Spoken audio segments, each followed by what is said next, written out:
வாசிக்கலாம். ஆபகுக் தீர்க்கதரிசியின் புஸ்தகம் 3ஆம் அதிகாரம் 19ஆம் வசனம். ஆபகுக் தீர்க்கதரிசியின் புஸ்தகம் 3வது அதிகாரம் 19வது வசனம். ஆண்டவராகிய கர்த்தர் என் பலன், அவர் என் கால்களை மான் கால்களை போலாக்கி உயரமான ஸ்தலங்களில் என்னை நடக்க பண்ணுவார். எல்லாரும் சொல்லுங்க, உயரமான ஸ்தலங்களில் என்னை நடக்க பண்ணுவார். இந்த காலவெல்ல தேவனுடைய பிள்ளைகளே, தேவன் உயரமான ஸ்தலங்களில் உங்களை நடக்க பண்ணுவார். நீங்க அதை விசுவாசிங்க. உங்களை நடக்க பண்ணுவார், உங்கள் பிள்ளைகளை நடக்க பண்ணுவார், உங்கள் குடும்பத்தின் ஒவ்வொரு காரியங்களையும் கர்த்தர் உயர்த்துவார். கர்த்தர் உங்களை உயரமான ஸ்தலங்களில் நடக்க பண்ணுவார். வேதத்திலே 1 சாமுவேலின் புஸ்தகம் 2வது அதிகாரம் 8வது வசனத்தில் வாசிக்கிறோம். அவர் சிறியவனை புழுதியிலிருந்து எடுத்து எளியவனை குப்பையிலிருந்து உயர்த்துகிறார். அவர்களை பிரபுக்களோடு உட்காரவும் மகிமையுள்ள சிங்காசனத்தை சுதந்தரிக்கவும் பண்ணுகிறார். வேதத்தில் வாசிக்கிறோம், சிறியவனை உயர்த்தி உயரமான ஸ்தலங்களில் நடக்க பண்ணுகிறார், பிரபுக்களோடு உட்கார பண்ணுகிறார், மகிமையான சிங்காசனங்களை சுதந்தரிக்க பண்ணுகிறார். புழுதியில் இருக்கிற வாழ்க்கையை, குப்பையில் இருக்கிற வாழ்க்கையை கர்த்தர் உயர்த்தி உயரமான ஸ்தலங்களில் நடக்க பண்ணுகிற தேவன் நம்முடைய தேவன். இந்த காலவெல்ல எத்தனை பேர் விசுவாசிக்கிறோம்? ஹல்லேலூயா. ஒரு வாழ்க்கையை கர்த்தர் உயர்த்தி உயரமான ஸ்தலங்களில் நடக்க பண்ணுவார், ஆசீர்வாதங்களை சுதந்தரிக்க பண்ணுவார் என்பதாக இந்த ஆபகுக் தீர்க்கதரிசியின் புஸ்தகத்திலே வாசிக்கிறோம். எந்த சூழ்நிலையில் ஆபகுக் இதை சொல்லுகிறார்? ஆபகுக் இதை விசுவாசத்தோடு சொல்லுகிறார். ஆண்டவராகிய கர்த்தர் என் பலன், அவர் என் கால்களை மான் கால்களை போலாக்கி என்னை உயர்ந்த ஸ்தலத்தில் நடக்க பண்ணுவார் என்பதை விசுவாசத்தோடு சொல்லுகிறார். நம்முடைய வாழ்க்கையில் அற்புதத்தை, ஆசீர்வாதத்தை பெற்றுக்கொள்ள நமக்கு விசுவாசம் தேவை. எந்த சூழ்நிலையில் அதை சொல்லுகிறார்? அதுல 17வது வசனத்திலிருந்து வாசிப்போம். அத்தி மரம் துளிர் விடாமல் போனாலும், திராட்சை செடிகளில் பழம் உண்டாகாமல் போனாலும், ஒலிவ மரத்தின் பலன் அற்று போனாலும், வயல்கள் தானியத்தை விளைவியாமல் போனாலும், கிடையில் ஆட்டு மந்தைகள் முதல் அற்று போனாலும், தொழுவத்திலே மாடு இல்லாமல் போனாலும். அல்லேலூயா சொல்லுவோமா? இதெல்லாம் தீமையான காரியங்கள். ஐயோ, இந்த அத்திமரம் துளிர் விடவில்லை, ஐயோ இந்த திராட்சை செடிகளில் பழம் எதுவுமே வரவில்லை, ஐயோ இந்த ஒலிவ மரம் எனக்கு பலன் கொடுக்கவில்லை, அல்லேலூயா வயல்கள் எனக்கு தானியத்தை கொடுக்காமல் பதறாய் போய்விட்டது, அந்த ஆட்டு மந்தைகள் முதல் கூட இல்லாமல் போய்விட்டது, மாடு அது என்ன செய்து விட்டது? தொழுவத்திலே இல்லாமலே போய்விட்டது. இப்படிப்பட்ட இக்கட்டான சூழ்நிலையில் ஆபகுக் தீர்க்கதரிசி கர்த்தரை விசுவாசிக்கிறார். அவர் கர்த்தர் மேல் விசுவாசம் வைத்து சொல்லுகிறார், என் தேவன் எனக்கு பலன், அவர் என்னை உயர்ந்த ஸ்தலங்களில் நடக்க பண்ண வல்லவர் என்கிற ஒரு விசுவாச வார்த்தையாக இதிலே சொல்லப்படுகிறது. உங்கள் வாழ்க்கையில் தேவனுடைய பிள்ளைகளே, உங்கள் சூழ்நிலை நீங்கள் பார்க்கும் பொழுது, உங்கள் காரியங்களை நீங்கள் பார்க்கும் பொழுது உங்களை சோர்வடைய பண்ணலாம், உங்களை தளர்ந்து போக பண்ணலாம். ஏன் என் வாழ்க்கை இப்படி இருக்கிறது என்று நீங்கள் கலங்கலாம், நீங்கள் கவலைப்படலாம். ஆனால் நீங்கள் கர்த்தரை விசுவாசிக்கும் போது கர்த்தர் உங்களை உயர்ந்த ஸ்தலங்களில் நடக்க பண்ண இன்றைக்கு வல்லவராக இருக்கிறார். பிரபுக்களோடு உட்கார பண்ண, மகிமையான சிங்காசனங்களை சுதந்தரிக்க, ஆசீர்வாதத்தை, அற்புதத்தை பெற்றுக்கொள்ள கர்த்தர் உங்களை உயர்த்த வல்லவராக இருக்கிறார். இந்த ஆபகுக் 2வது அதிகாரம் 4வது வசனத்துல வாசித்து பார்ப்போம். ஆபகுக் இதோ அகங்காரியா இருக்கிறானே, அவனுடைய ஆத்துமா அவனுக்குள் செம்மையானதல்ல, தன் விசுவாசத்தினாலே நீதிமான் பிழைப்பான். அல்லேலூயா சொல்லுவோமா? சத்தமா சொல்லுங்களேன், அல்லேலூயா. வேதத்துல வாசிக்கிறோம், தன் விசுவாசத்தினால் நீதிமான் பிழைப்பான். நாம் ஆண்டவர் மேல வைக்கிற விசுவாசம் உங்கள் வாழ்க்கையில் அற்புதம் செய்யும். நீங்க நினைக்கலாம், நான் நீதிமானா இருக்கிறேன், எனக்கு கர்த்தர் அற்புதம் செய்வார். நீதிமான் விசுவாசத்தினால் பிழைப்பான். நீங்க நீதிமானா இருக்கலாம், ஆனா விசுவாசம் இல்லாம போனா உங்க வாழ்க்கையில ஆசீர்வாதத்தை பார்க்க முடியாது. நான் நீதிமானா இருக்கிறேன், நான் இப்படி நல்லவனா இருக்கிறேன், நான் அப்படி நல்லவனா இருக்கிறேன், ஆனா ஆண்டவர் அந்த நீதியோடு, நீங்க எவ்வளவு நீதியா இருந்தாலும் வேதம் சொல்லுகிறது, அவன் ஆத்துமா அவனுக்குள் செம்மையானது அல்ல. வெளியே நீதிமான்களா பார்க்க தெரியலாம், ஆனா ஆத்துமா செம்மையில்லாததாகவே காணப்படும்.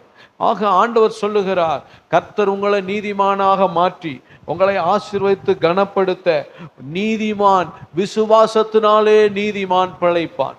நீங்க நீதிமானாக இருந்தாலும் வாழ்க்கையில ஒருவேளை சிலர் சொல்லலாம், நான் என்ன தவறு செய்தேன், என் வாழ்க்கையில் என்ன குறைகள் காணப்படுகிறது, என் வாழ்க்கையில் இந்த அத்திமரம் துளிர் விடவில்லை, இந்த திராட்சை செடியில் பழம் வரவில்லை, இந்த தொழுவத்தில் மாடு இல்லாமல் போய்விட்டது, இவ்வளோ பாடுகள் கஷ்டங்கள், நான் நினைத்த காரியம் கைகூடவில்லை என்பது போல பல காரியத்தை நீங்கள் சொல்லலாம். நான் இப்படி நடக்கிறேன், நான் இந்த காரியம் இப்படி செய்கிறேன் என்று. ஆனால் வேதம் சொல்லுகிறது, நீங்கள் கர்த்தரை விசுவாசியுங்கள், கர்த்தர் உங்களை உயர்ந்த ஸ்தானத்தில் நடக்க பண்ணுவார். அல்லேலூயா, ஆமென். தேவனுடைய பிள்ளைகளே, நீதிமான் விசுவாசம் உள்ளவர்களாய் காணப்பட வேண்டும். நீதிமான்களாய் மாத்திரமல்ல, விசுவாசத்தினாலே நீதிமான் பிழைப்பான். ஒரு வாழ்க்கையில ஒரு விசுவாசம் ஆண்டவர் மேல் காணப்பட வேண்டும். ஆண்டவர் எனக்கு அற்புதம் செய்கிறவர் என்பதை நாம் விசுவாசிக்க வேண்டும். அல்லேலூயா சொல்லுவோமா? அதுல 3வது வசனத்திலிருந்து வாசித்து பார்க்கும்போது, 2 ஆபகுக் 2:3, குறித்த காலத்துக்கு தரிசனம் இன்னும் வைக்கப்பட்டிருக்கிறது, முடிவிலே அது விளங்கும், அது பொய் சொல்லாது, அது தாமதித்தால் அதற்கு காத்திரு, அது நிச்சயமாய் வரும், அது தாமதிப்பதில்லை. தரிசனங்கள், திட்டங்கள், கர்த்தருடைய காரியங்கள் நடைபெறும், நிறைவேறும். அதை கர்த்தர் உங்களை சுதந்தரிக்க பண்ணுவார், உங்களுக்கு அற்புதத்தை காண பண்ணுவார், ஆசீர்வாதத்தை சுதந்தரிக்க பண்ணுவார். ஆனால் உங்களுக்குள் விசுவாசம் காணப்பட வேண்டும். சத்தமா சொல்லும் அல்லேலூயா. விசுவாசத்தினாலே நீதிமான் பிழைப்பான். தேவனுடைய பிள்ளைகளே, அல்லேலூயா, தேவன் மேல் விசுவாசம் வைத்து கர்த்தருக்குள் விசுவாசமா மகிழ்ச்சியாக இருந்து ரட்சிப்பின் தேவனுக்குள் களி கூர்ந்து கர்த்தரின் பலனை பெற்று உயரமான ஸ்தலங்களில் தேவன் உங்களை நடக்க பண்ணுவார். இந்த காலவெளியில் இதை வைத்து நாம் தியானிக்க போகிறோம். வாசிக்கலாம். முதலாவதாக நாம் பார்க்கும் பொழுது, தேவனுடைய பிள்ளைகளே, ஆபகுக் 3வது அதிகாரம் 18வது வசனம், நான் கர்த்தருக்குள் மகிழ்ச்சியாயிருப்பேன், என் ரட்சிப்பின் தேவனுக்குள் களி கூர்வேன். இதுல வாசிக்கிறோம், நான் கர்த்தருக்குள் மகிழ்ச்சியாயிருப்பேன். என் சூழ்நிலைகள் என் வாழ்க்கையில பல தீமையாக காணப்பட்டாலும் நான் தேவன் மேல் வைக்கிற விசுவாசத்தினால் கர்த்தருக்குள் மகிழ்ச்சியாயிருப்பேன். அல்லேலூயா. தேவனுடைய பிள்ளைகளே, வாழ்க்கையில பலவிதமான சூழ்நிலையை நீங்க கடந்து வரும்போது, நீங்க தேவன் மேல் வைக்கிற விசுவாசத்தினால் நீங்கள் கர்த்தருக்குள் மகிழ்ச்சியாக காணப்படும் போது கர்த்தர் உங்கள் வாழ்க்கையில் பெரிய காரியங்களை செய்வார். தேவனுடைய பிள்ளைகளே, ஆமென் சொல்லுவோமா? ஆமென். பலவிதமான சூழ்நிலையில நம்ம கடந்து சொல்லுவோம். ஒரு மலை பகுதியிலே ஒரு அநேக மக்கள் குடியிருந்தார்கள். அங்கு சரியாக தண்ணீர் வசதி இல்லாததினால் அங்கு தண்ணீர் கொண்டு செல்ல பலர் தண்ணீரை கீழே இருந்து பல இடங்களிலிருந்து சுமந்து சென்று அங்கு தண்ணீர் ஊற்றுவார்கள். எல்லாரும் அவர்கள் ரொம்ப தூரம் அந்த தண்ணீரை சுமந்து வருகிற காரணத்தினால் அங்கு சரியாக வண்டி வாகனம் போக முடியாது. சுமந்து வருகிற காரணத்தினால் எல்லாரும் வேதனையோடு கஷ்டத்தோடு அதை சுமந்து கொண்டு வருவார்கள்.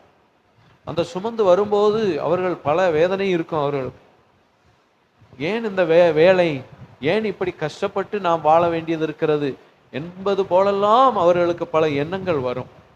ஆனால் நிறைய பேர் அதில் வேலை செய்தாலும் ஒரு அருமையான சகோதரர் எப்பொழுதும் பாடல் பாடிக்கொண்டு அவர் துதித்து கொண்டு அவர் மகிழ்ச்சியோடு அந்த வேலையை செய்வார். அல்லேலூயா சொல்லுவோமா? அல்லேலூயா.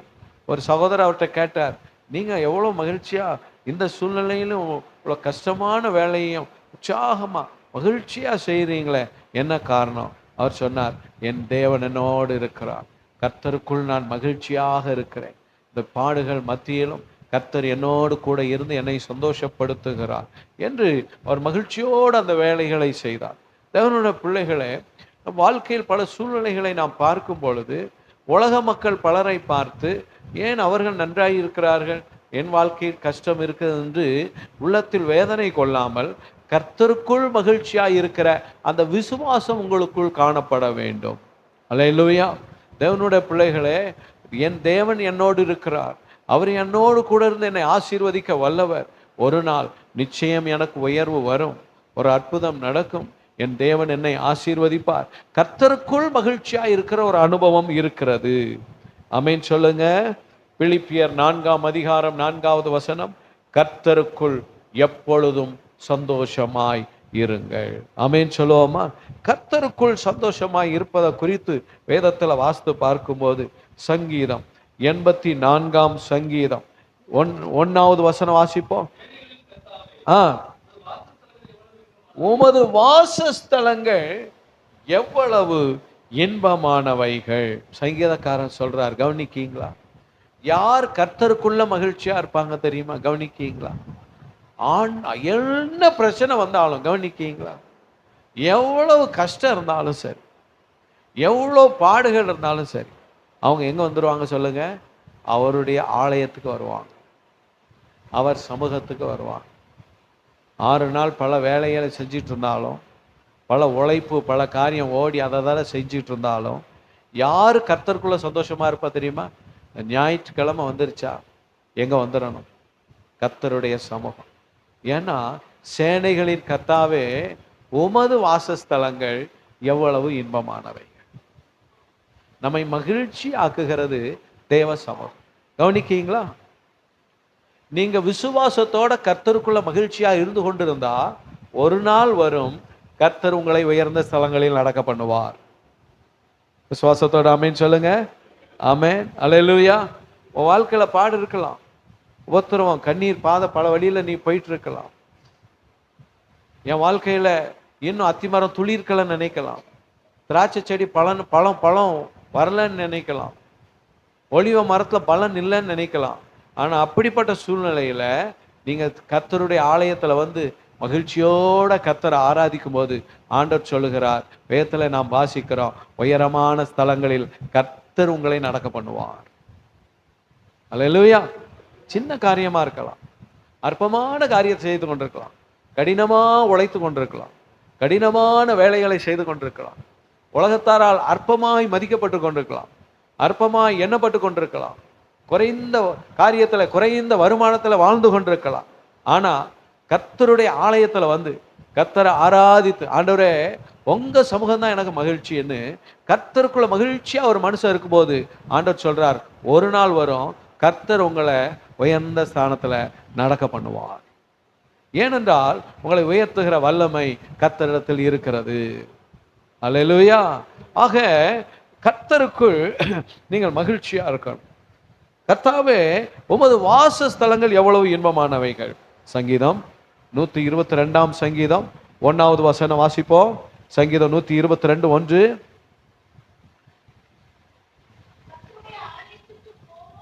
கர்த்தருடைய ஆலயத்துக்கு போவோம் வாருங்கள் என்று எனக்கு அவர்கள் சொன்னபோது மகிழ்ச்சியாக இருந்தேன். அல்லேலூயா. கவனிக்கீங்களா? கர்த்தருடைய ஆலயத்துக்கு போவோம், இன்னைக்கு ஞாயிற்றுக்கிழமை வருகிறது என்று அறியும் பொழுதே எனக்கு ஒரு மகிழ்ச்சி. ஏன்னா நான் கர்த்தருக்குள் மகிழ்ச்சியாக இருக்கிறேன். தேவ பிரசன்னம் என்னை மகிழ்ச்சி ஆக்குகிறது. தேவ சமூகத்தில் இருந்து தேவனை நான் ஆராதிக்கும் போது தேவன் ஆனந்த சந்தோஷத்தை எனக்கு தருகிறார். என் இருதயத்தில் இனம் புரியாத ஒரு மகிழ்ச்சி என்னை ஆட்கொள்கிறது.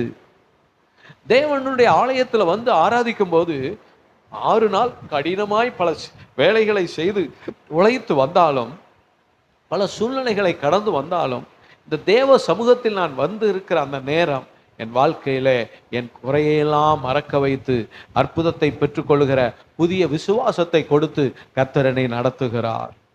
அல்லேலூயா சொல்லுவோமா? ஆக சங்கீதக்காரன் சொல்றாரு, எனக்கு எது மகிழ்ச்சின்னா கர்த்தருடைய ஆலயத்துக்கு போவோம் வாருங்கள் என்று எனக்கு அவர்கள் சொன்னபோது மகிழ்ச்சியாக இருந்தேன். ஆமென் சொல்லுவோமா? அதான் வேதம் சொல்லுகிறது, கர்த்தருக்குள் மகிழ்ச்சியாய் இருப்பேன். இந்த காலவுள்ள தேவனுடைய பிள்ளைகளே, உலகத்தின் பல சூழ்நிலைகளிலே நீங்கள் சோர்ந்து போகாமல் கர்த்தருக்குள் மகிழ்ச்சியாக இருக்க வேண்டும். 1 சாமுவேல் 30வது அதிகாரம் 6வது வசனத்தில் வாசித்து பார்க்கும்போது, தாவீது மிகவும் நெருக்கப்பட்டார். அமலேக்கியர் தாவீதோடும் தாவீது கூட இருந்த மனிதர்களோடும் இருந்த எல்லா பொருட்கள், அவருடைய மனைவி, பிள்ளைகள் எல்லாவற்றையும் சிறைபிடித்து கொண்டு போய்விட்டார். பெரிய இக்கட்டான சூழ்நிலை. அவர்களுக்கு இருந்த எல்லாவற்றையும் அக்கினியினால் எரித்து போட்டுவிட்டு போய்விட்டார். மிகவும் நெருக்கப்பட்ட தாவீது. அல்லேலூயா சொல்லுமா? அல்லேலூயா. இந்த காலம் நல்லா கவனிக்கீங்களா? சில சூழ்நிலையில் நம்ம வாழ்க்கையில நெருக்கங்கள் வரும்போது நம்ம நேரம் எங்க போகணும்னு சொல்லுங்க? கர்த்தருடைய சமூகம். கர்த்தருடைய சமூகம் தான் உங்கள் வாழ்க்கையிலே ஆசீர்வாதத்தை தரும். நான் கர்த்தருக்குள் மகிழ்ச்சியா இருப்பேன். ஒரு சாட்சி ஒன்றை கேள்விப்பட்டேன், கவனிக்கீங்களா? ஒரு சகோதரி தன் குடிகார கணவருக்காக ஆலயத்துக்கு போனார். அந்த குடும்பம் வறுமையில் இருந்தது. கண்ணீரிலும் கஷ்டத்திலும் வேதனையிலும் தவித்து கொண்டிருந்தது. ஆக அந்த சகோதரி, என் குடும்பத்தை கர்த்தர் கைவிட மாட்டார், ஆசீர்வதிப்பார் என்று தேவனுடைய ஆலயத்துக்கு போனார். கவனிக்கீங்களா? அவங்க போயிட்டு ஒரு சில நாட்கள்ல பார்த்தீங்கன்னா அந்த குடிகார கணவர் திடீரென்று வியாதிப்பட்டு மரித்து போனார். உள்ளத்தில் வேதனை வந்தது. தேவனே, நான் நம்முடைய ஆலயத்துக்கு வருகிறேன் என்று விடவில்லை. தொடர்ந்து ஆலயத்தை ஆண்டவரையே நேசித்து போனார். அவர்கள் கவனிக்கீங்களா, ஒரு தள்ளு வண்டியில் வைத்து பல பண்டங்கள் பலகாரங்கள் போல போட்டு தெருவில் வியாபாரம் பண்ணினார். பார்த்தீங்கன்னா போலீஸ்காரன் வந்து அந்த வண்டியை பிடிங்கிட்டு போயிட்டான். எல்லாமே கஷ்டம் பாரு. அடுத்து இன்னொரு நாள் அவருடைய ஒரு பிள்ளை ஸ்கூல்ல இருந்து கூட்டிட்டு வராங்க டீச்சர். பக்கத்தில் இருந்த பையன் பென்சில் வச்சு கண்ணுக்குள்ளே குத்திட்டான். கூட்டி கொண்டு வந்தாங்க. அவங்க பிள்ளைக்கு என்ன செய்யன்னு தெரியல அப்படின்னு. இவ்வளவு நெருக்கம் பாருங்க. அந்த பிள்ளையை நேராக ஹாஸ்பிட்டல் கூட்டு போனான். கொஞ்ச நாள் கழிச்சு இன்ஃபெக்ஷன் ஆகி அந்த பிள்ளை மரிக்கிற தருவாய்க்கு போயிடுச்சு. டாக்டர் சொன்னாங்க, உங்க பிள்ளை சீக்கிரம் மரிச்சிடும், கோமோ ஸ்டேஜ், வீட்டுக்கு கொண்டு போங்க. அந்த அம்மா பாருங்க, கண்ணில் அந்த கட்டை போட்டு அந்த பிள்ளையை தூக்கிட்டு நேரம் எங்க போறாங்க? சர்ச்சுக்கு போறாங்க பாருங்க. அதான் கர்த்தருக்குள் மகிழ்ச்சியாய் முடியும் நினைக்கிங்க. இந்த மாதிரி சூழ்நிலையில என்ன செய்வோம்? நாம 2 திட்டான்ற திட்ட மாட்டோம். கவனிக்கீங்களா? அல்லேலூயா சொல்லுவோமா? இந்த அம்மா பிள்ளையை தூக்கி போட்டு சர்ச்சுக்கு போறாங்க. அங்க சர்ச்சில் அன்னைக்கு வாலிபர்களுக்காக தான் கூட்டம் நடக்கு. ஆனா இந்த அம்மா போயிருக்காங்க. போய் முன்னாடி போய் உட்கார்ந்து பிள்ளைய முன்னாடி கடத்திட்டு உட்கார்ந்துருக்காங்க. அழகா உட்கார்ந்துருக்காங்க. பார்த்தீங்களா? மரண இருள் சூழ்ந்திருக்கு. கடைசி நேரம் கூட எனக்கு இயேசு தான் வேணும்னு போயிட்டாங்க. சர்ச்சில் போய் உட்கார்ந்துருக்காங்க. பாஸ்டர் ஒரு பாட்டு பாடினா, பாஸ்டருக்கு என்ன தெரியும்? அவங்களுக்கு ஒன்றும் தெரியாது. பாஸ்டர் அப்படின்னு அழுதுட்டு போய் ஜெர்மனை போல அது மாட்டில் அவங்க பிள்ளைய வச்சுட்டு ஜெர்மனிட்டு ஆண்டரை பார்த்துட்டு இருக்காங்க. விசுவாசத்தோட இருக்காங்க. பாஸ்டர் ஒரு அழகா பாட்டு பாடிட்டு, இந்த பாட்டு யாருக்கெல்லாம் பிடிச்சிருக்கு கை வைத்துங்க அப்படிங்கிறார். கை வைத்துங்கன்னு சொன்னா ஒரு பெரிய அற்புதம். இந்த அம்மா கண்ணில் கண்ணீர் வடி, இந்த ஆறுதலான பாட்டு. இந்த அம்மா கண்ணீரோட கை வைத்துட்டு இருக்கு. அந்த அம்மா முன்னாடி பார்க்க அதோடைய அழகான பிள்ளையும் எழுப்பி உட்கார்ந்து கை வைத்திருக்கு. சாகர நிலையில இருக்க பிள்ளை அதுவும் கை வைத்திட்டு இருக்கு. ஒரு உண்மையான சாட்சி. கவனிக்கீங்களா? பார்த்தீங்கன்னா அந்த பிள்ளை கண்ணு சரியாயிடுச்சு. இயேசு இன்னும் ஜீவிக்கிறார். யாருக்கு ஆண்டவர் அர்ப்பணம் செய்கிறார் பார்த்தீங்களா? கர்த்தரிடத்தில் மன மகிழ்ச்சி ஆகிரும். அல்லேலூயா சொல்லுவோமா? நான் கர்த்தருக்குள் மகிழ்ச்சி ஆகியிருப்பேன். ஒரு பிரச்சனை வந்தோன்னு ஆண்டவர் 4 திட்டு, ஒரு கஷ்டம் வந்தவுடனே ஒரு முறுமுறுப்பு இல்லை. அப்ப நாம கர்த்தருக்குள்ள எப்படி இல்லை?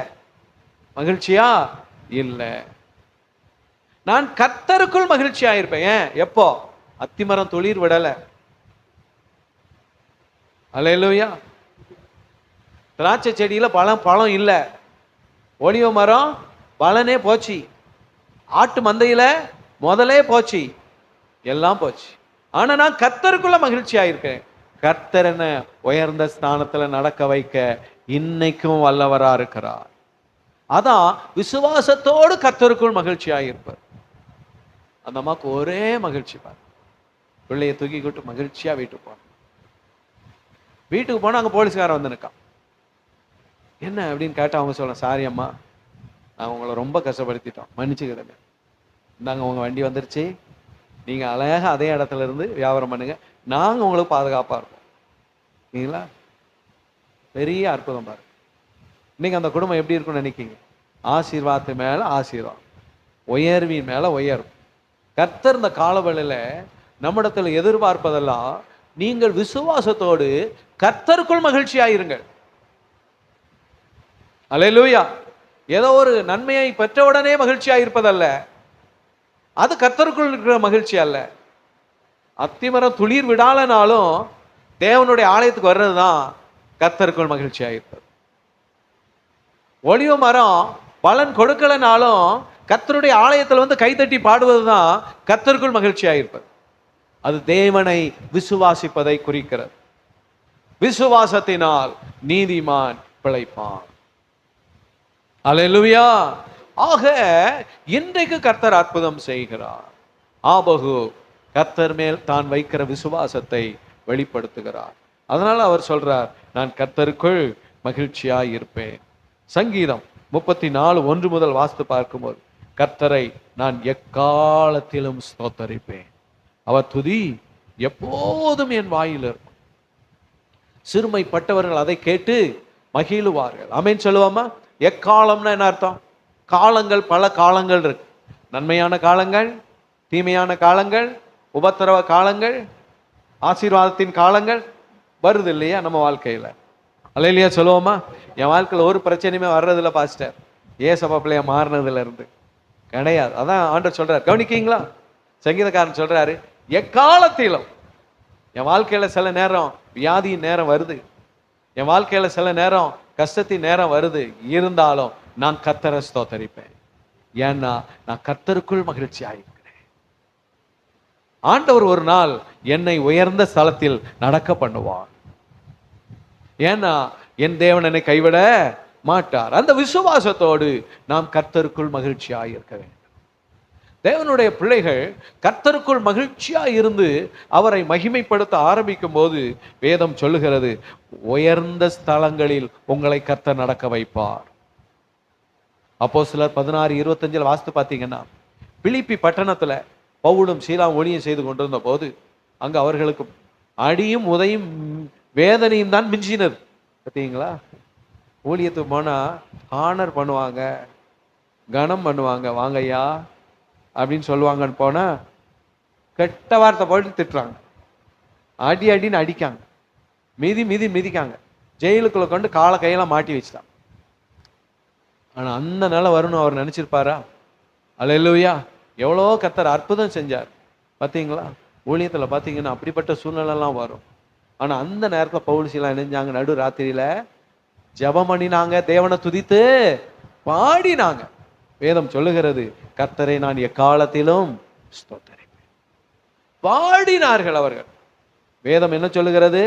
சிறைச்சாலையின் அஸ்திபாரம் அசைந்தது, எல்லாருடைய கட்டுகளும் கலண்டது, கதவுகள் திறந்தது, சிறைச்சாலைக்காரன் ரட்சிக்கப்பட்டு ஞான ஸ்நானம் பெற்றார். காரணம் என்ன சொல்லுங்க?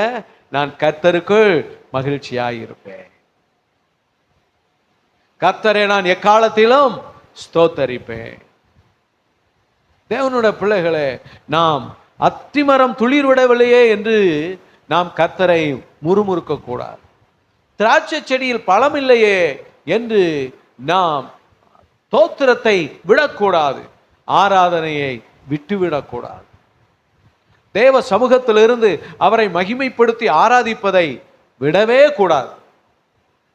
எந்த சூழ்நிலையிலும் எக்காலத்திலும் நான் கர்த்தரை ஸ்தோத்தரிப்பேன் என்று நாம் ஆண்டவரை துதிக்கும் போது, தேவனோட பிள்ளைகளே, கர்த்தர் உங்களை உயரமான ஸ்தலங்களில் நடக்க வைப்பார். விசுவாசிக்கிறோம், கைத்தட்டி கர்த்தருக்கு நல்ல ஸ்தோத்திரம் பண்ணு. ஹல்லேலூயா. ரபா கபா ஷபா ரபா லபா துரபா. ஹல்லேலூயா. அடுத்து அந்த வசனத்தில் வாசிக்கிறோம், நான் கர்த்தருக்குள் மகிழ்ச்சியாக இருப்பேன்.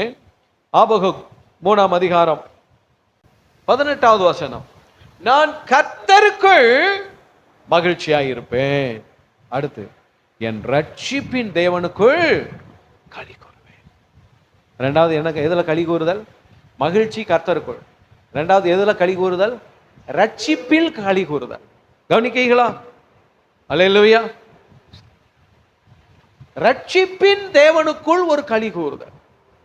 கவனிக்கிறீங்களா? இரண்டாவது, விசுவாசத்தினால் ஒன்று கர்த்தருக்குள் மகிழ்ச்சியா இருக்கணும். ரெண்டாவது, ரட்சிப்பின் தேவனுக்குள் நீங்க என்ன செய்யணும்?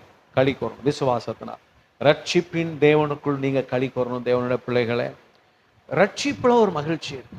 எத்தனை பேர் ரட்சிப்பின் சந்தோஷத்தை அனுபவிச்சிருக்கீங்க? ரட்சிப்பின் சந்தோஷம், அந்த களி கூறுதல் நமக்கு இருக்கும்.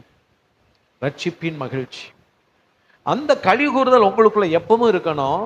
அப்பதான் உங்களுக்காக கர்த்தர் உயர்ந்த ஸ்தலத்தை வச்சிருப்பா, சுதந்திரிக்க முடியும். சத்தமா சொல்லுமா அல்லேலூயா. சங்கீதக்காரன் ஒரு காரியத்தை ஆண்டவரிடத்தில் ஜெபம் பண்றார் பாருங்க. சங்கீதம் 51ஆம் சங்கீதம், Psalm 51, 51ஆம் சங்கீதம் 12வது வசனம் வாசிங்க. உமது ரட்சணியத்தின் சந்தோஷத்தை திரும்பவும் எனக்கு தந்து உற்சாகமான ஆவி என்னை தாங்கும்படி செய்யும். சத்தமா சொல்லுமா அல்லேலூயா. இந்த சந்தோஷம் என்ன சந்தோஷம் சொல்லுங்க? ரட்சணியத்தின் சந்தோஷம். இப்போ சங்கீதக்காரன் ஆண்டவர்ட்ட கேட்கிறாரு, ரட்சணியத்தின் சந்தோஷத்தை திரும்ப எனக்கு தாரு. ஏன் சொல்லுங்க? ரட்சணியத்தின் சந்தோஷத்தை நான் என்ன செஞ்சுட்டேன்? இழந்துட்டேன். ரட்சிப்பின் சந்தோஷத்தை பெற்றிருப்போம், ஆனா அந்த சந்தோஷம் என்னைக்காவது இழந்துட்டா உங்க வாழ்க்கையில ஒண்ணு நீங்க தெரியணும், கர்த்தர் வைத்துக்க ஆசீர்வாதமும் தடப்படும். கர்த்தர் உங்களுக்காக வைத்துக்க உயர்வு தடப்படும். கர்த்தர் உங்களுக்காக வைத்துக்க நன்மைகள் தடைப்படும். இதுல சங்கீதக்காரன் பாருங்க, ஆண்டு இடத்துல மன்றாடி அழுது மன்னிப்பு கேட்கிறார். வேதத்துல வாசித்து பார்க்கும்போது, தேவ பிள்ளைகளே, 2வது வசனம், என் அக்கிரம நீங்க என்னை முற்றிலும் கழுவி என் பாவமர என்னை சுத்திகரியும். ஏன்னா நான் பாவம் செய்துட்டேன். என்ன ரட்சிப்பின் சந்தோஷத்தை அவர் எப்ப இழந்து போயிட்டாரு? நீங்க வேதத்துல 2 சாமுவேல் 11ஆம் அதிகாரம், 2 சாமுவேல் 11ஆம் அதிகாரம் 1வது 2வது வசனம் வாசிப்போம். மறு வருஷம்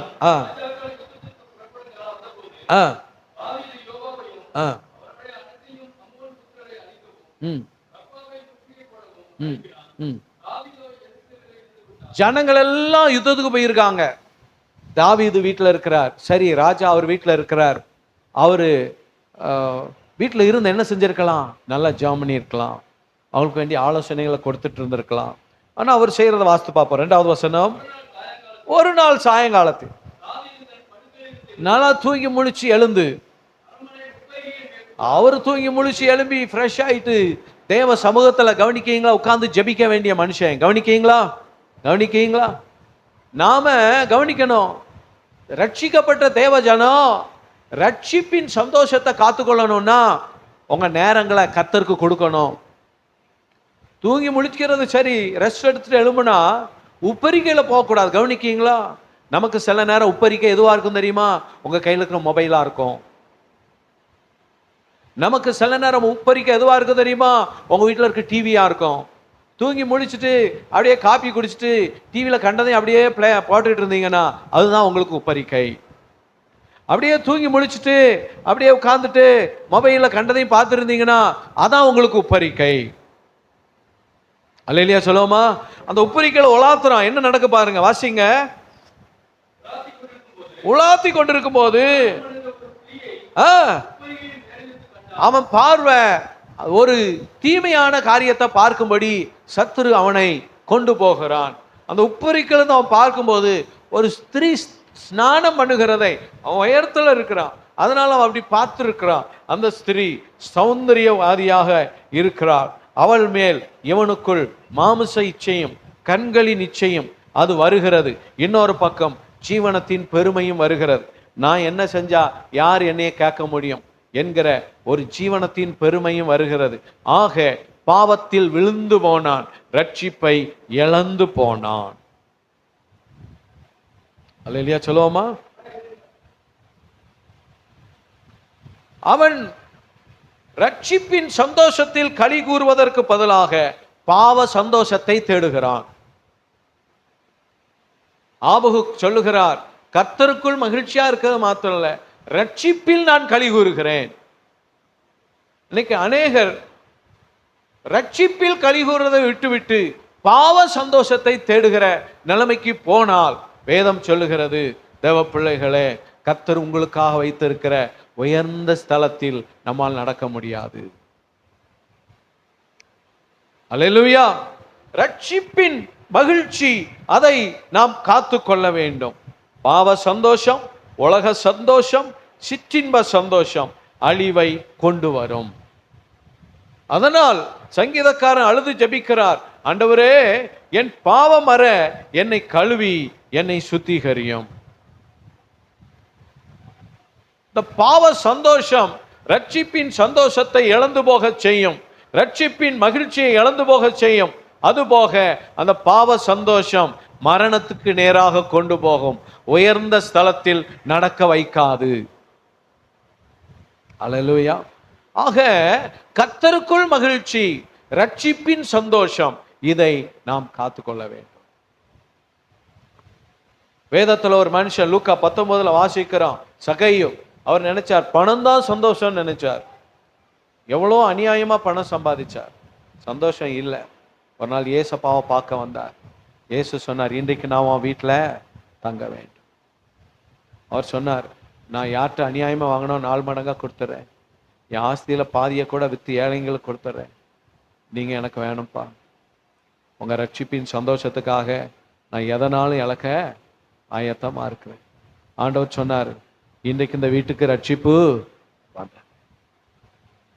லூக்கா 15 வாசிக்கிறோம், இளைய குமாரன், தகப்பனுக்கு 2 குமாரர்.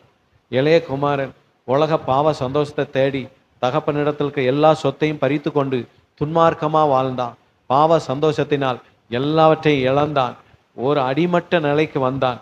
பன்றி மேய்க்கிற வேலை கூட அவனுக்கு கிடைக்காத இக்கட்டான சூழ்நிலை, ஒரு வாய் சோறு கிடைக்காத வேதனை, பன்றி திங்கிற தவிடு, அதை தின்று வைத்த நிரப்ப ஆசைப்படுகிறான். அப்பதான் அவனுக்கு புத்தி வருகிறது, ஒரு மனுஷனை பாவம் உயர்ந்த ஸ்தானத்தில் நடக்க வைக்காமல் அவனை இழுக்கிறதிலும் கேவலமான நிலைக்கு கொண்டு போகுமே ஒழிய ஆசீர்வாதத்தை தடுக்கும். அல்லேலூயா. அவன் புத்தி தெளிந்த போது தகப்பனிடத்துல மனம் திரும்பி வந்தான். அவனுக்கு வேதம் சொல்லுகிறது, கர்த்தர் சந்தோஷத்தை கொடுத்தார். அல்லேலூயா. தகப்பன் அவனை அனைத்து முத்தமிட்டார், அவனை கழுவி சுத்திகரித்தார். மீண்டும் சந்தோஷப்பட தொடங்கினார்கள். உங்கள் வாழ்க்கையில், யார் வாழ்க்கையிலையாவது ஏதோ ஒரு பாவம் உங்களை குறுக்கிட்டு இதுதான் எனக்கு சந்தோஷம் என்று உங்களை இழுத்து கொண்டு போகுமானால் ஒன்றை நீங்கள் மறந்து விடாதீர்கள், அந்த பாவ சந்தோஷம் உங்கள் வாழ்க்கையின் உயர்ந்த ஸ்தானத்திலிருந்து உங்களை கீழே தள்ளிவிடும். அல்லேலூயா. கர்த்தர் உங்களுக்காக வைத்திருக்க பெரிய ஆசீர்வாதத்தை நீங்கள் பெறக்கூடாதபடி உங்களை கீழே தள்ளி அழித்து விடும். ஆக யார் ஒருவர் ரட்சிப்பின் மகிழ்ச்சியில் களி கூறுகிறார்களோ அவர்களுக்கு ஆண்டவர் சொல்லுகிறார், உயர்ந்த ஸ்தானத்தில் கர்த்தர் நடக்க வைப்பார். கைகள் தட்டி கர்த்தருக்கு ஒரு அல்லேலூயா சொல்லுங்க. அல்லேலூயா. சத்தம். வாலிபர்கள் பெரியவர்கள் எல்லாருமே ஆமென் சொல்லுவோமா? ஆமென். ஆக டிவி பாருங்க, ஆனா வேண்டாத நாடகங்களோ சினிமாக்களோ நம்ம டிவியில ஓடவே கூடாது, எக்காரணம் கொண்டும். நம்ம மொபைல் இருக்கிறது நல்லது, என்கிட்டையும் இருக்கு. ஆனா அதில் வேண்டாத எதுக்குள்ளையும் நாம் என்ன செய்யக்கூடாது, நுழையவே கூடாது. நீங்க சும்மா நேர போக்குக்கு அதை பண்ணீங்கன்னா உள்ள போயிரும். ஆனா நேர போக்குக்குன்னே எதை வைக்கக்கூடாது, மொபைல் வைக்கக்கூடாது. நமக்கு டைம் இருந்தா ஜெபம் பண்ணணும், பைபிள் படிக்க, அதுதான் நமக்கு உயர்வை கொண்டு வரும். சத்தமா சொல்லுமா? அல்லேலூயா. கர்த்தர் உங்களை ஆசீர்வதிப்பார். கடைசி ஒரு காரியத்தை பார்த்து ஒரு 2 நிமிஷம் நம்ம ஜெபிக்க போறோம். கடைசியா விசுவாசத்தினால் கர்த்தருடைய பலனை பெற்றுக்கொள்ள வேண்டும். 19 வாசிக்கிறோம், ஆபகுக் 3:19, ஆண்டவராகிய கர்த்தர் என் பலன், அவர் என் கால்களை போலாக்கி உயர்ந்த ஸ்தலங்களில் என்னை நடக்க பண்ணுகிறார். 3வது ஒன்று, கர்த்தருக்குள்ள மகிழ்ச்சியா இருங்க, ரட்சிப்புல மகிழ்ச்சியா இருங்க. 3 கர்த்தருடைய பலனை பெற்றுக்கொள்ளுங்க விசுவாசத்தினால. ஆமென் சொல்லுவோமா? நம்ம எல்லாம் பலவீனர்கள் தான், நம்ம எல்லாரும் குறைவுள்ளவர்கள் தான். ஆனா கர்த்தர் நீ பலவீனன் போ அப்படி தள்ளி விட மாட்டார். பலவீனனா பரவாயில்ல, நான் உனக்கு பலன் தருகிறேன். இந்த காலவேளையில வேதத்துல சங்கீதம் 84 சங்கீதம் 5-6 வசனங்கள் வாசிப்போம். சங்கீதம் 84 5-6. உம்மிலே பலன் கொள்ளுகிற மனுஷனும் ஆமென் சொல்லுமா? அல்லேலூயா. உம்மிலே பலன். கர்த்தருக்குள்ள பலன் இருக்கா இல்லையா? கர்த்தருக்கு காத்திருக்கிறவர்கள் புது பலன் அடைகிறார். பரிசுத்த ஆவி உங்களிடத்தில் வரும்போது நீங்கள் பலன் அடைகிறீர்கள். கர்த்தருடைய ஆலயத்துக்கு நீங்க வந்து ஜெபம் பண்ணும்போது என்ன கிடைக்கும் சொல்லுங்க? பலன். தேவ பலன் உங்களை நிரப்பிக் கொண்டே இருக்கும். ஆமென் சொல்லுவோமா? அவங்களை குறித்து வேதம் சொல்லுகிறது, அழுகையின் பள்ளத்தாக்கை உருவ நடந்து அதை நீரூற்றாக்கி கொள்கிறார்கள். மலையும் குளங்களை நிரப்பும். அவர்கள் பலத்தின் மேல் பலம் அடைந்து சீயோனிலே தேவ சந்நிதியில் வந்து காணப்படுவார்கள். பலத்தின் மேல் பலம். நீங்கள் பலத்தின் மேல் பலன் அடைந்து உயரப்படுவீர்கள். அல்லேலூயா. கர்த்தருக்கு காத்திருக்கிறவர்கள் புது பலன் அடைந்து கழுகுகளை போல சட்டையில் அடித்து உயர எழும்புவார்கள். பிலிப்பியர் 4:13. என்னை பலப்படுத்துகிற கிறிஸ்துவினால் எல்லாவற்றையும் செய்ய எனக்கு பலன் உண்டு. ஆமென் சொல்லுமா? சில நேரம் சரீரத்தில் வியாதி வருகிறது, பலவீனம் வருகிறது. ஆனா மத்தேயு 8:17 வாசிக்கிறோம், மெய்யாகவே அவர் நம்முடைய பலவீனங்களை ஏற்றுக்கொண்டார். ஆமென் சொல்லுமா? இயேசு எதற்காக வந்தார்? நம்முடைய பலவீனங்களை ஏற்றுக்கொள்ள, நம்முடைய நோய்களை சுமக்க, நமக்கு சுகம் கொடுக்க. ஆமென் சொல்லுவோமா? 12 வருஷம் ஒரு அம்மாவுக்கு வேதனை பாருங்க. பலவீனத்தின் நிமித்தம் அந்த அம்மா வாழ்க்கையில் ஆசீர்வாதம் இல்லை. ஆனா இயேசு கிறிஸ்து சுகமாக்கினார். 48வது வசனத்துல உன் விசுவாசம் உன்னை ரட்சித்தது. சத்தமா சொல்லும் அல்லேலூயா. வாழ்க்கையில சிலருடைய வாழ்க்கையில வியாதி பலவீனம் உங்க வாழ்க்கையில ஆசீர்வாதத்தை சுதந்திரிக்க முடியாம தடுக்கிறது போல இருக்கலாம். ஆனா ஆண்டவர் சொல்றார், நான் உன்னை பலப்படுத்துவேன். ஆமென் சொல்லுவோம் அல்லேலூயா. லூக்கா 13:11 வாசிக்கிற ஒரு அம்மாவை பலவீனப்படுத்துற ஆவி பிடித்து கொண்டிருந்து அந்த அம்மாவை முன்னேற விடாமல் தடுத்து கொண்டு கூனியாக்கி கொண்டிருந்தது. இயேசு கிறிஸ்து தேவாலயத்தில் அந்த அம்மாவை கண்டார். அந்த அம்மா மேல கைகளை வைத்தார். உன் பலவீனத்தினின்று விடுதலையாக்கப்பட்டாய்னு சொன்னார். ஒரு தேவ பலன் அந்த மகள் மேல் வந்தது. அன்றிலிருந்து அவள் மகள் மகிமைப்படுத்தினார். அந்த காலவல்ல பலவிதமான பலவீனத்தின் ஆவிகள், சரீரத்தின் பலவீனங்கள், இன்னும் பலவிதமான சோர்வுகள், பலவீனங்கள் உங்களை அமுக்கி அழுத்தி உங்கள் வாழ்க்கையின் முன்னேற்றத்தை தடுக்கலாம். அந்த கால ஆண்டு சொல்றார், கர்த்தர் என் பலன். விசுவாசிக்கிறோம்? ஆமென் சொல்லும் அல்லேலூயா. கர்த்தர் என் பலன். அவர் என் கால்களை போலாக்கி உயரமான ஸ்தலத்தில் நடக்க வைப்பார். நம்ம எல்லாம் கண்களை மூடி ஜெபிக்கலாமா? அன்புள்ள பரலோக தகப்பனே, ஆசீர்வதிக்கப்பட்ட மனமகிழ்ச்சி நாள் ஆண்டவரே, நீர் எங்களோடு கூட இருக்கிறதுக்காக நன்றி ஆண்டவரே. அத்திமரம் தொழில் விடாம போல ஆண்டவரே, திராட்சை செடியில கூட பழம் இல்லாமல் போகலாம் ஆண்டவரே, ஒளிவ மரம் பலன் கொடுக்காம போகலாம் ஆண்டவரே, தொழுவத்தில் மாடு இல்லாமல் போகலாம் ஆண்டவரே, ஆட்டு மந்தையில் கூட முதலற்று போயிடலாம் ஆண்டவரே, வயல் விதைச்சும் ஆண்டவரே அதில் நல்ல பலன் இல்லாமல் போயிடலாம் ஆண்டவரே. ஆனால் கர்த்தர் எங்களை விட்டு விலகாத தேவன் ஆண்டவரே. ஆண்டவரே, கர்த்தருக்குள்ள மகிழ்ச்சி ஆயிரு, ரட்சிப்பின் தேவனுக்குள்ள கலிகூறு. அல்லேலூயா. கர்த்தரை பலனா கொண்டுரு. அல்லேலூயா. நான் உங்களை உயர்ந்த ஸ்தானத்தில் நடக்க வைப்பேன்னு சொன்னீரே. உங்களுடைய வசனத்தை கை கொண்டு நடக்க எங்களுக்கு கிருபை தாங்க ஆண்டவரே.